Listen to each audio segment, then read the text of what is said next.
And we are back, ladies and gentlemen, with another episode of the Checkers and Wreckers podcast. We got a lot of talk about on today's episode. I am your host, Carter Leonard, along with Adam Schwab. very nice. And this is episode number 7 of season 1 of the Checkers and Wreckers podcast. Well, let's just say yesterday was pretty eventful when it came to news. Wouldn't you say, Adam? Oh yeah, that was not something I expected. There's two massive penalties, Hendrick getting slammed and Hamlin getting penalized after he turned himself in, basically. Yeah, and that is pretty much what we're going to talk about in today's episode. But first, let's get into the weekend recap. This past weekend, the Xfinity and Cup Series made their first trips to Phoenix Raceway of the year. The Xfinity race was pretty much a normal Xfinity race at Phoenix. Sammy Smith ended up getting his first ever career win with Joe Gibbs Racing. So first of many for Sammy Smith. Kind of a not necessarily a long time coming, but it was just not a question of if, but only when. And let's get down to the Cup race. Congratulations, Sammy Smith, by the way. Let's get down to the Cup race. William Byron proving that last week at Las Vegas was not a fluke. He picks up back-to-back wins at Phoenix. Let's talk about it. William Byron, is he a championship favorite now, Adam? Not yet. I still want to see a little more because, like I said, we saw it last year. He had 2 wins, and he fell apart in the back half of the year. Kevin Harvick had 2 wins in a row last year and still didn't make it out of the round of 16. That was not really his fault, though, but still, not yet. You'd see consistency.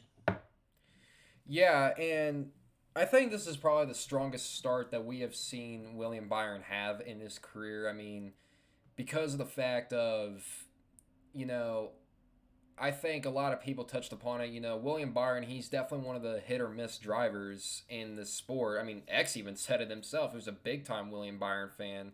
Like, he'll perform at the beginning of the year, kind of run like in the middle of the summer stretch of the year, and then when it's playoff time he starts to run a lot better than he did in the summer. So maybe this is something different for William Byron. Maybe we might see a career year out of him, but who knows? I mean, This could be the year he breaks through. So, I can definitely see we that. know. But congrats to William Byron. And once again for Kyle Larson, oh so close, but falls short to his teammate once again. Matter of fact, on that final restart, there was like there was like four different drivers that could have had a shot to win that race on the final restart. I mean, you had William Byron, of course. You had Ryan Blaney, which we didn't hear most of him throughout the day. And then you had Tyler Reddick. Finally, Tyler Reddick has a good run for once. He finished third, and it's about time we start seeing good runs out of Tyler Reddick. He has had a shitty start to the year. I couldn't have said it any better. He had a shitty start to the year, and this top five for him, he finished third, I believe. It really helped him. Yeah, I think Reddick's just had some really bad luck this season. Ryan Blaney definitely didn't do much all race, but he was there in the end, just ran a quiet race, and I thought he was going to win that one. He had a run, but it kind of stalled out, so definitely, not what I thought was going to happen with him going three wide into the turn. I didn't think Byron was going to be the one to take it, but then Harvick, who Yeah. looked like he was cruising to a win, and then Harrison Burton ran out of talent and spun. I don't even know what to make of Harrison Burton anymore. Like, I understand he's a long term project for the Wood Brothers, but like that long term project, yeah, it's definitely going well. First of all, I don't hate Harrison Burton. I think he's a nice guy. I would assume that Harrison's a nice guy. I'm sure he has a lot of talent and potential behind it, but right now it's just like, eh. It's just eh. If when I think of Harrison Burton, I just think of eh. That's all I think about. Same. But no, congrats to William Byron, second one of the year, back to back races, and we know our very own X is very happy that he went back to back. He even called it too. He called it before the race. He said, "Who wants to put $5 on it that William Byron will win?" And I wanted to take a bet, but at the same time, William Byron at Phoenix is kind of one of his racetracks. But X was right once again. Hendrick's looking strong. In fact, Chevy in general is just looking strong. They've won the first 4 races already. So, and we're going to Atlanta, where Chevy has dominated like the past 2 years. So, see if they can make it 5 for 5. Oh That'd yeah, be crazy. yeah. I'm glad you brought that up. The fun fact of the day. This is the first time since 2001 that Chevy has won the first 4 races in a Cup Series season. Almost over 20 years ago, that happened. So far Chevy is looking to be the dominant manufacturer between Hendrick, RCR, and JTG Doherty on the plate track. So Chevy, there's a good chance that a Chevy driver will be a champion by the end of the year. But you know, eventually the streak is gonna stop probably, but who knows? All right. It'll for sure stop because Chevy just can't win at Michigan apparently. No, Michigan. That's Ford's track. I'm sorry. That is just Ford's track. I mean, it's in Ford's backyard too. I mean, a lot of Ford manufacture. Really. Yeah, a lot of Ford manufacturing plants are located in the state of Michigan. I mean, oh, Carter has the script. Well, it's not a script. I mean, it's pretty self-evident. I mean, Ford is just really good at Michigan. I'm saying Blaney wins at Michigan. Wouldn't shock me. I mean, he's won there before. All right, now that is the weekend recap of the races at Phoenix. The ratings of that race, once again, kind of down. So far, NASCAR has not had a good start to the season when it comes to ratings. Mainly for that is because there's not really as much hype as there was last year, because last year it was the debut of the next-gen car. People were getting really excited about it, and the races were pretty solid, I would say, and, it's just, you're going to have ratings drop eventually. It just happens. I also think some of the ratings issues is because Chase Elliott's not in it. I would like to assume that, I'm not gonna go into every person's home and be like, why didn't you watch the race? Is it because Chase is not racing? I mean, for me as a Kyle Busch fan, because I know what it's like to have my favorite driver injured, but I still watched. I still watched the races. I still kept up, even when he was out and about. But, it stinks, I will admit. And it's just, you got to keep yourself entertained every now and then. Yeah, I have nothing else to do on Sundays, and it's just a really good thing to watch. I have many drivers that I like watching. Mostly Hendrick. I like everybody there. Harvick in his final year, and then got Blaney. Like seeing him. So there's other drivers I like watching, but with LA being out right now, it's like, man, something's missing. But Josh Berry getting a top 10. Yeah, shout out to Josh Berry, by the way. We forgot to give Josh Berry props for that top 10, and that's like his second race in a next-gen car, which he's a driver that barely has, besides running at Vegas, hardly any next-gen car experience. Barely has any next-gen experience, and the fact that he got a top 10 really surprised me, so good on Josh Berry for that. But it can't all be good as Hendrick got penalized. Oh, yep, that is one of the major talking points of today's episode, guys. Yesterday, NASCAR announced that Hendrick Motorsports would be assessed an L2 penalty. So, for many who are not aware why Hendrick Motorsports had this penalty, well, before practice and qualifying at Phoenix Raceway this past weekend, NASCAR and the sanctioning body removed the hood louvers off of all 4 Hendrick Motorsports cars. And also the hood louvers of the 31 car of Justin Haley for Colleague Racing. Now, all 5 of those teams, including Colleague, all got with the same penalty. All drivers got docked 100 points and 10 playoff points. Now, for anybody wondering, does William Byron still keep his wins? Yes, he keeps the wins. Those are still good for the playoffs. However, he drops from 4th in the regular season points to 29th. A lot of those, the Hendrick cars all drop in like the mid 20s in points, except for Chase Elliott, considering well he's injured right now, and including Justin Haley. If anyone got slammed the hardest in this penalty yesterday, it was Justin Haley. This man is in the negatives in points. Currently, if you're not a NASCAR driver, you have more points than him. Oh my! I have more points than Justin Haley right now.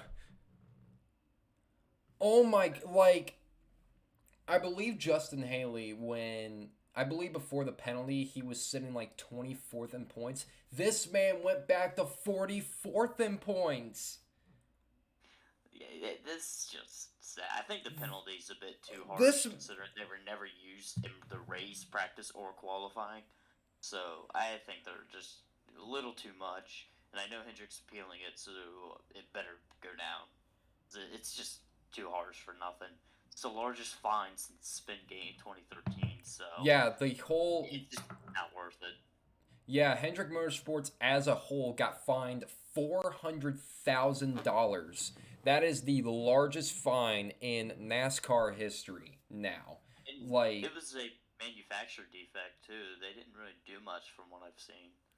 yeah, but every single Hendrick driver got docked. I already mentioned it, the 100 points and 10 playoff points. So, and Alex Bowman, who was even leading the regular season points, he drops down to 29th in points. So, if I'm doing the math correctly, Kevin Harvick is currently leading the regular season points as of now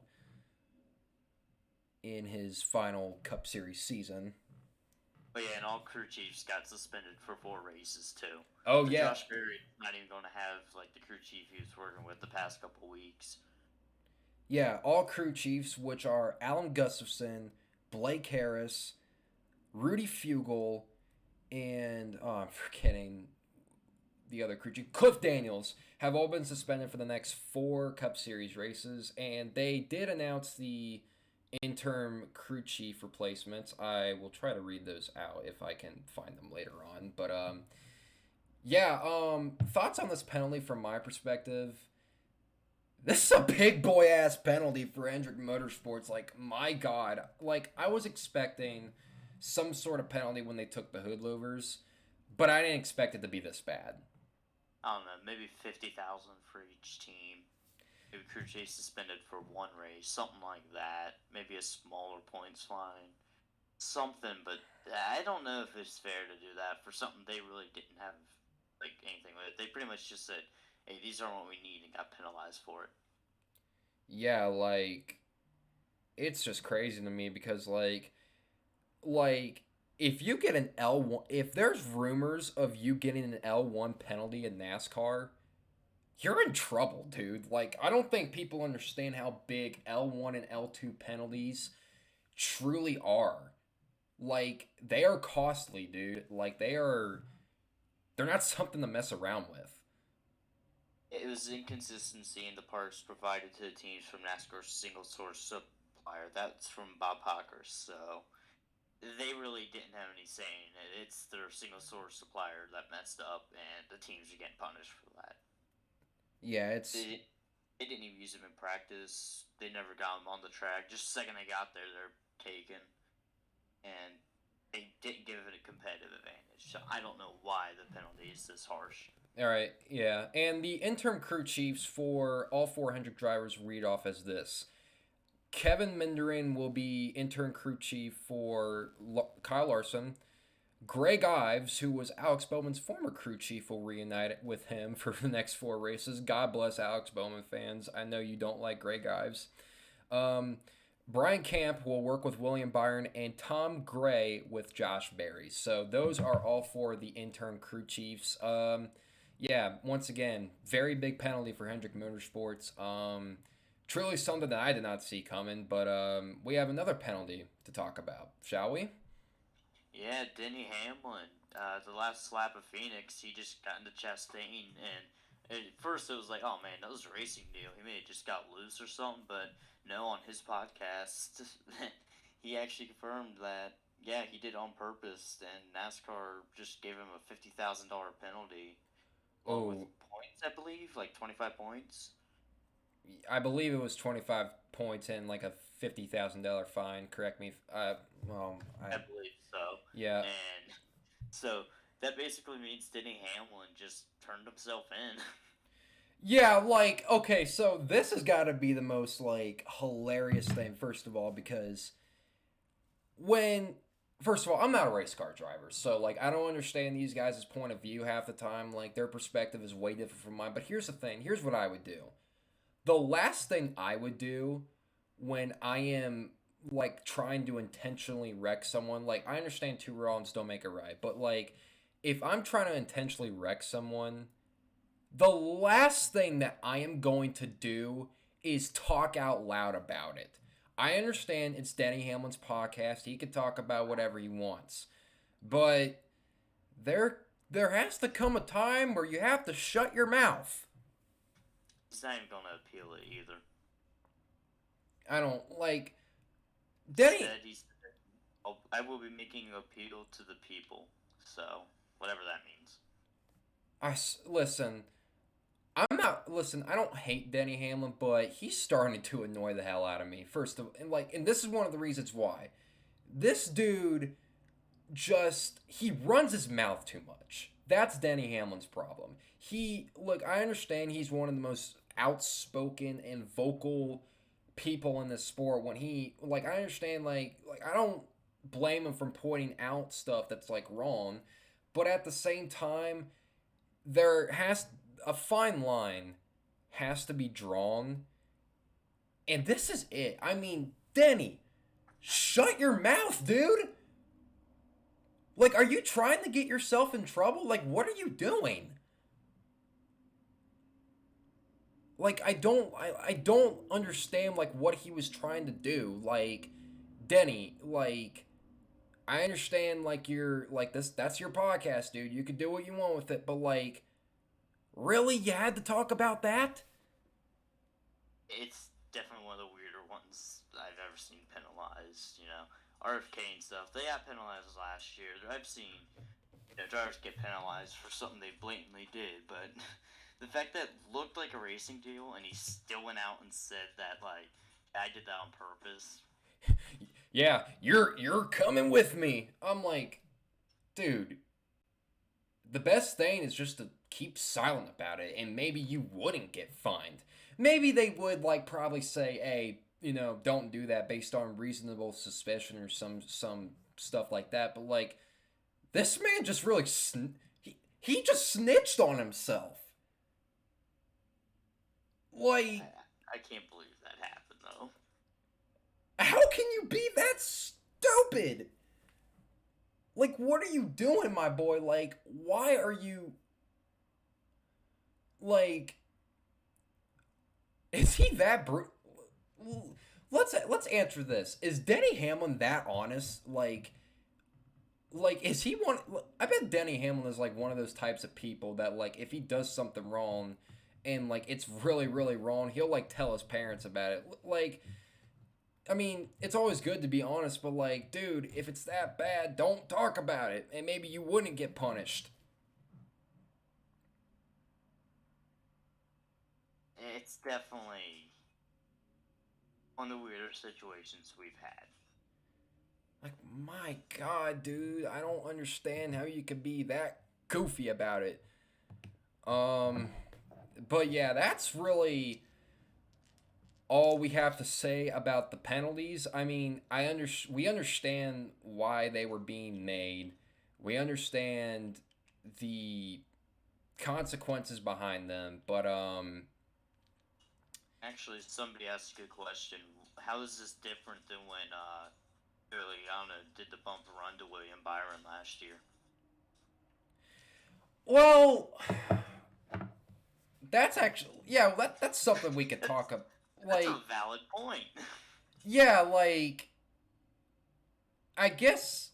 See, and this is why I don't like talking about like NASCAR's inconsistency with like making penalties a lot lately, because of the fact of like there's valid points behind why they make those penalties. Like, you look at them and they go, Huh, I never thought of that. I never thought of that, like, but then the exact same thing, like, not the exact same thing, but like, a sort of thing happens, and like, they just kind of like, let it be, I guess. Like, I never really, and that doesn't go for NASCAR, that goes for all professional sports, period, if you ask me. I mean, by this logic, why wasn't Joe Logano penalized in Martinsville in 2018? You know, that is a valid point. I'm not saying he should have been penalized. I'm not going to say that because a lot of people. I don't think he should have because he raced that way. That's just how he races. So, and it got him the win and ultimately the championship. So, it worked. But here's. Same with Darlington. I just don't think there should be penalties for that. But here's my thing. But going back to Denny for a second, when he was trying to push Ross out, when he was trying to push Ross out of the way, what were you trying to accomplish, dude? You were losing positions. Were you not trying to get a good finish? Were you just gonna say, screw it, if I can't have a good finish, no one can. Like, dude, come on, really? Made Ross back at Pocono last year. That was a good way, other than it taking out Kevin Harvick. I mean, that's the way to do payback. That was just make sure he couldn't win that race. And to be honest, after like, and Hamlin still finished behind Ross Chastain in that race. Oh yeah, that is true. I keep forgetting. But that's a race I would like to forget too because well, my driver finished behind Ross too. So I feel like that's the moment where Kyle Busch just said, "Yeah, I'm out of Toyota." I mean, I don't blame him for leaving. I think he's perfectly fine where he's at right now. But like Denny's and Denny constantly wonders why he has a hard time winning a championship. It's because he does goofy shit like this. Like, either he has bad luck or he does goofy shit that costs him. Like, dude, like, you need to take this stuff seriously. Like, come on, man. Like, what are you doing, bro? I think he's just come to the end of his career and he's had it with Ross Chastain. Oh, and speaking of Denny, and speaking of 5, maybe 6 years left. Oh yeah, and speaking of Denny, he still doesn't have a contract for next year, which I'm sure. Oh yeah, he doesn't. Yeah, and that new sponsor of his, I forget what the name of it is. It's like it's this new red and white scheme that he has on his car. I forget what it's called. It's like Shringix or something or some shit. Shingrix, that's what it's called. Apparently, they've been a long time partner with Joe Gibbs Racing, and actually, that scheme will be on the 11 car again this week. I'm starting to believe that FedEx is starting to scale down their sponsorship a lot more and more as the season's going to go on. Yeah, I think this is actually the end of FedEx, and it's really sad because Joe Gibbs loses another big sponsor if that happens. Well, I don't think FedEx is gonna leave entirely, but I would not be surprised if you don't see him as often on Hamlin's car as you are gonna be used to seeing.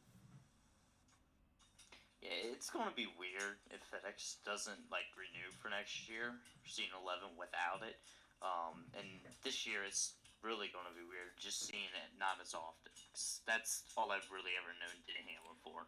Hey, Denny Hamlin fans, I know you're probably I don't know how to put this, but hey, Denny Hamlin fans, I know your guys' exact pain. I went through it last year. Yeah. I'm not saying the same thing is gonna happen to Denny.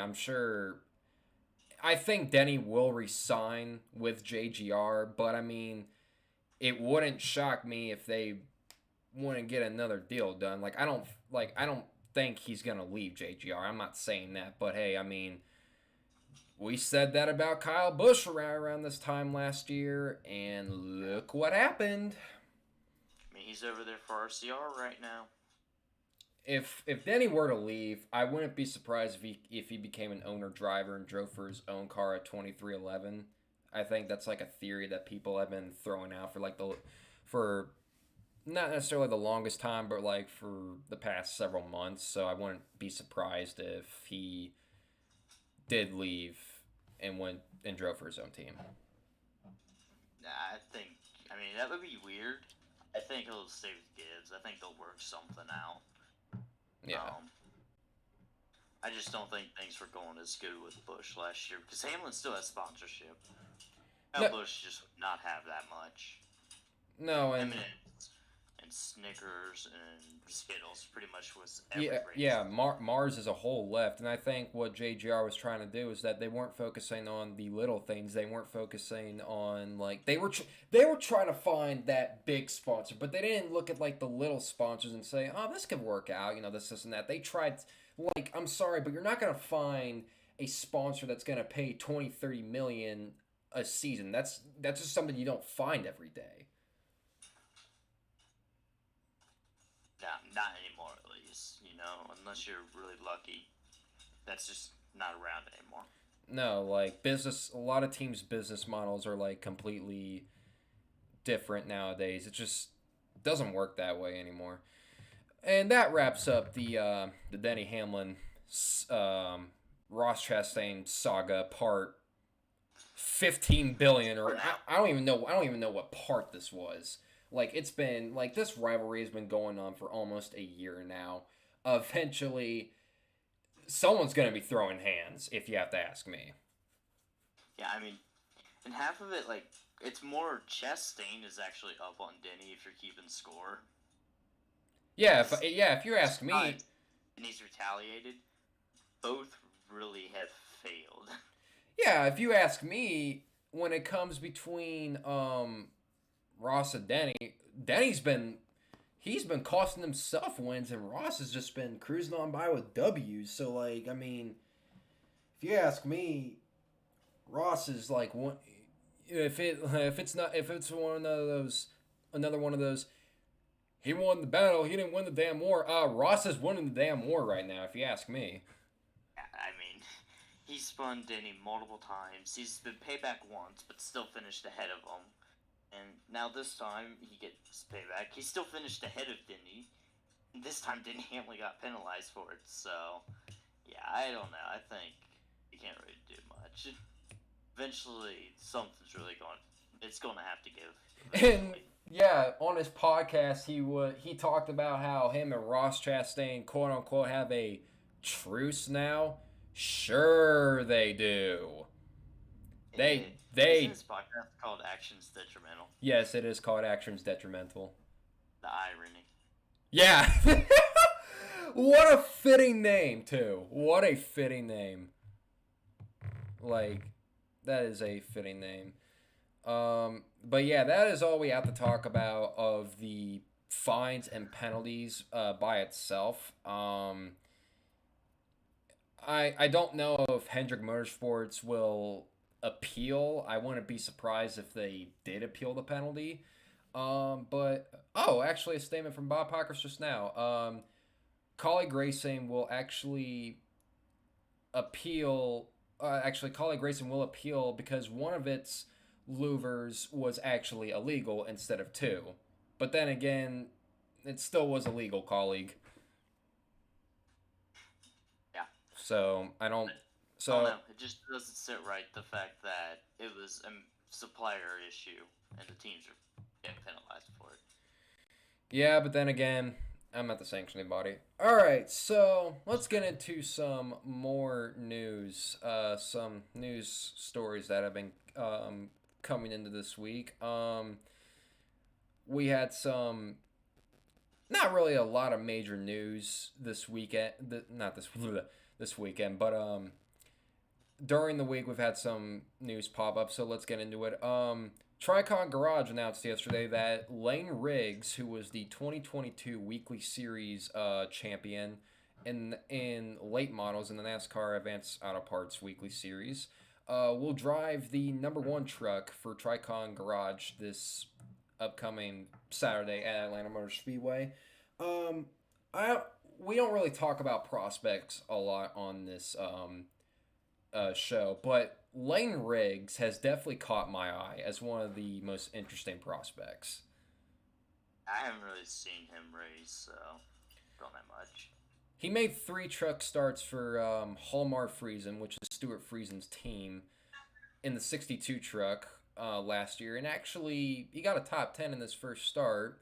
He did qualify 4th at Richmond and qualified on the outside pole with eventual truck champion that year, Zane Smith, at Phoenix, and actually led laps. So if you ask me, I think Lane Riggs is a diamond in the rough type of prospect. So really cool to see Lane Riggs get an opportunity. Oh, speaking of prospects, I forgot to mention this in the recap video. The recap video. God, what am I saying? The recap portion. Shout out to Tyler Reif, 15 years old and wins his first ARCA race. How about that? And what am I doing with my life?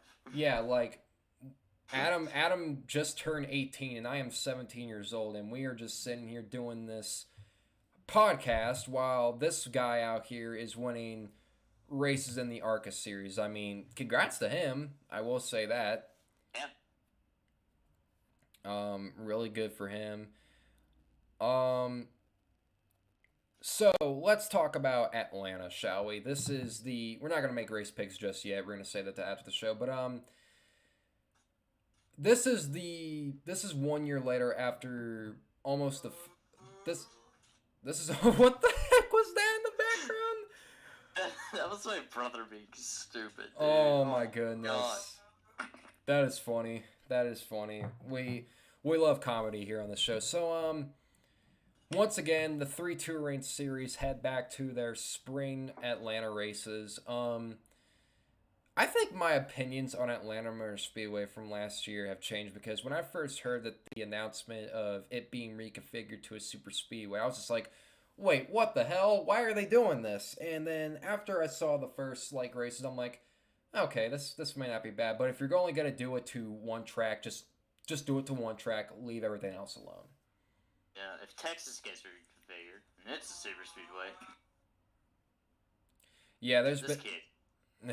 I'll be a little upset about it.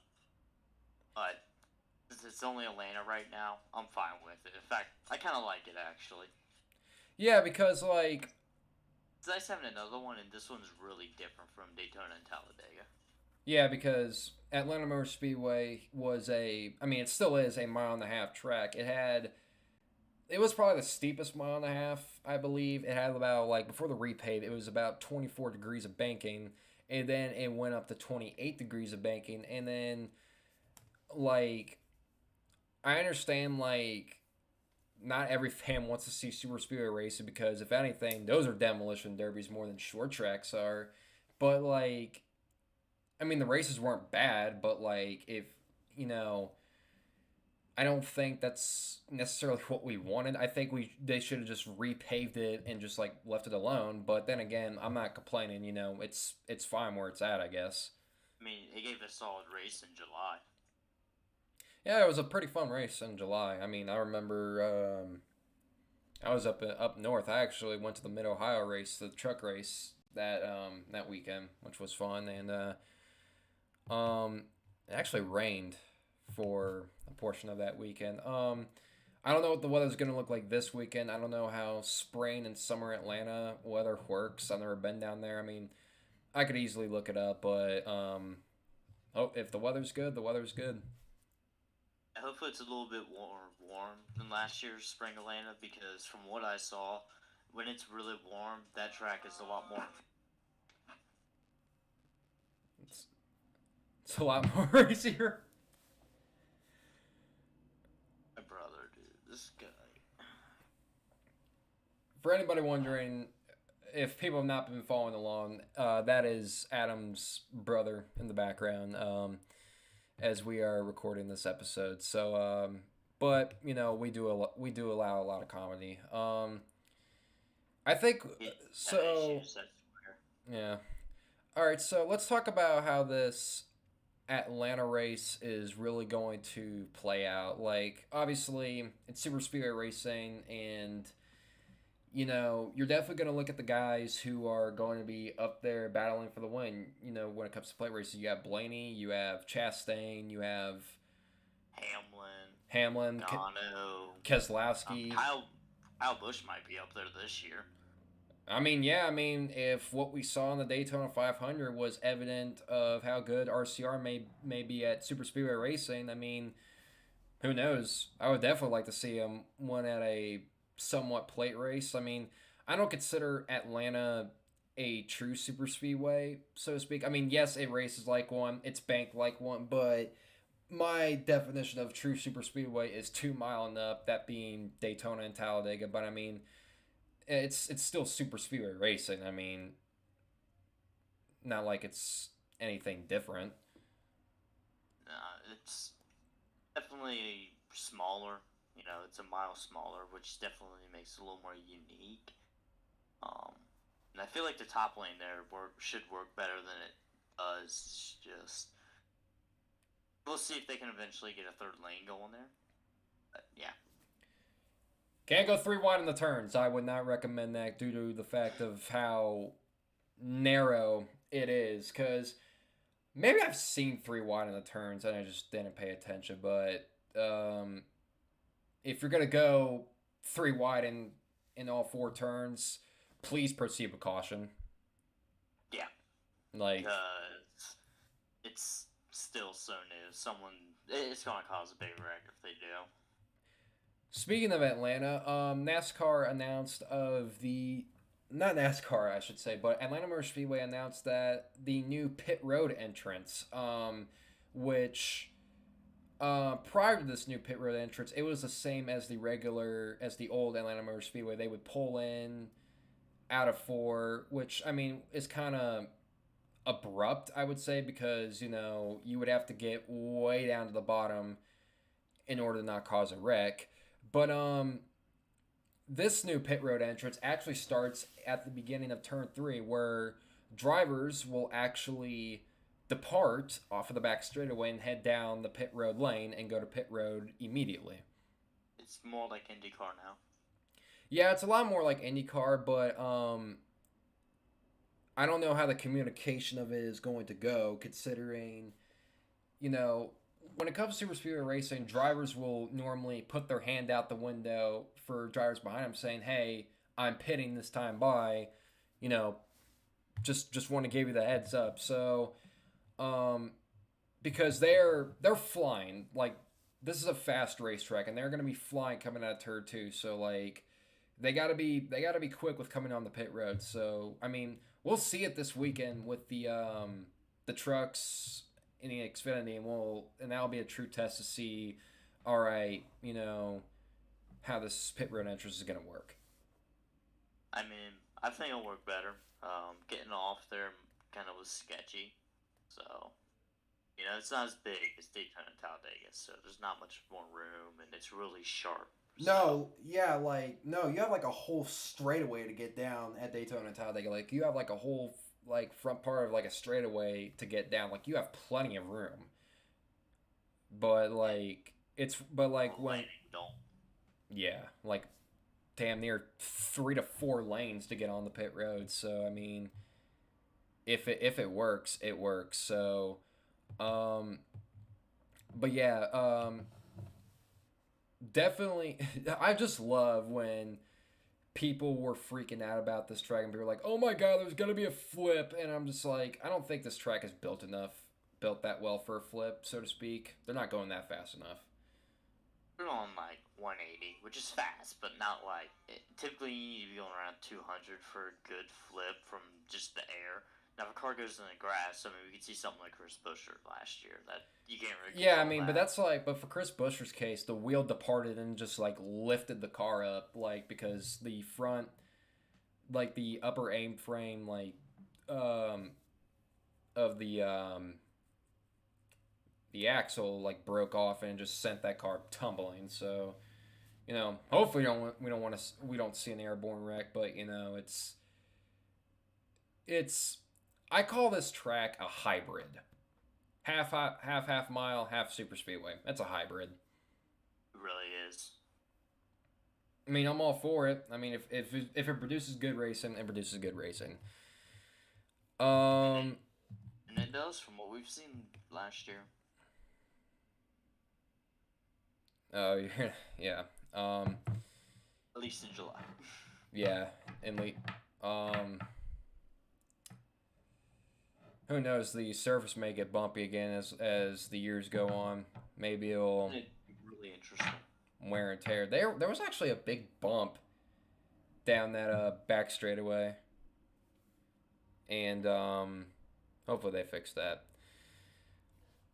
All right, ladies and gentlemen, that was just a random portion of the show we just decided to do.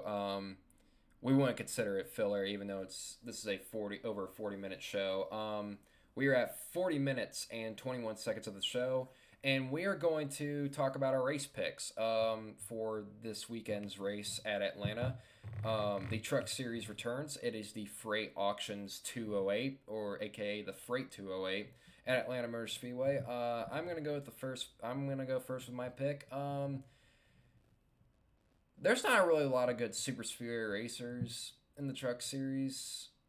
I mean, there is, but there's not really any ones that stick out to me. But one driver in particular, I'm gonna go with Corey Heim on this one. He won there last year, home state, so why not see Corey Heim win?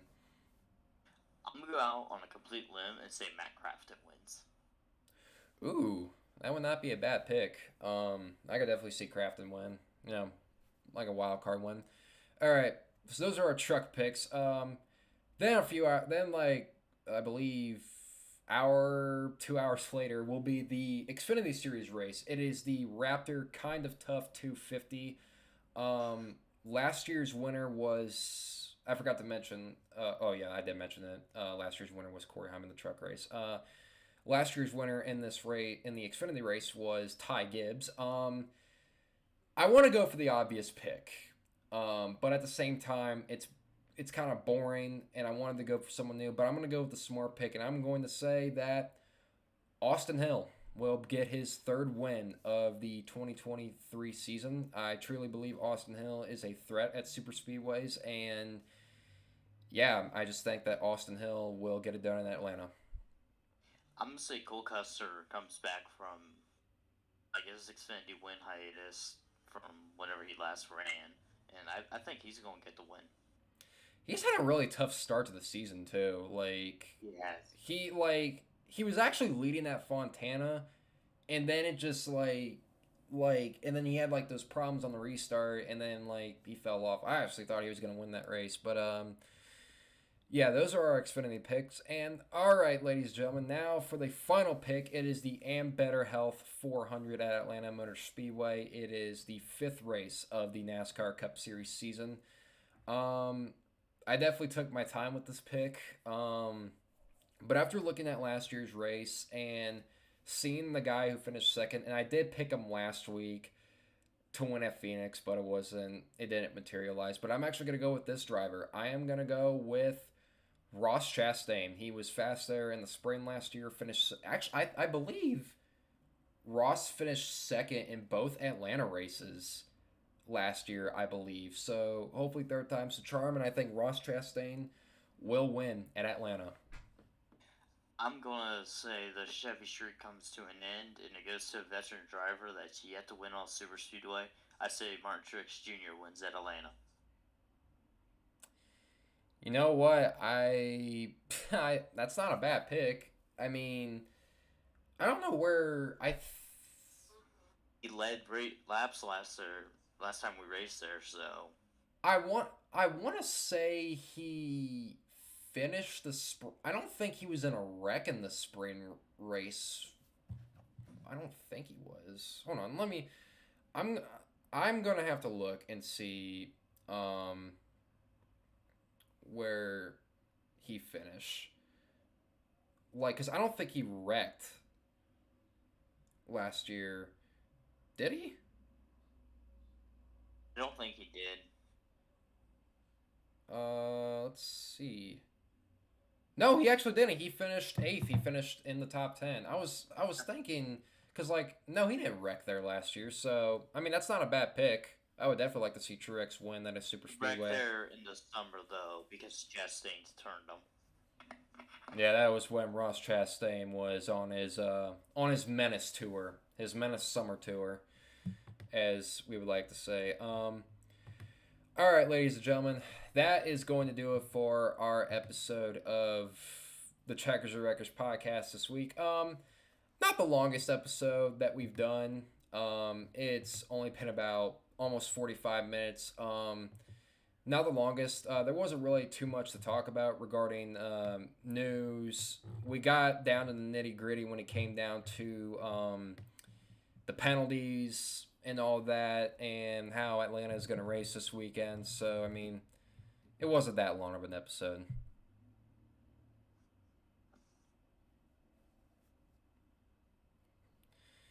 Yeah. But anyways, ladies and gentlemen, thank you guys so much for watching. If you guys are new to the YouTube channel and like this series, please make sure to subscribe.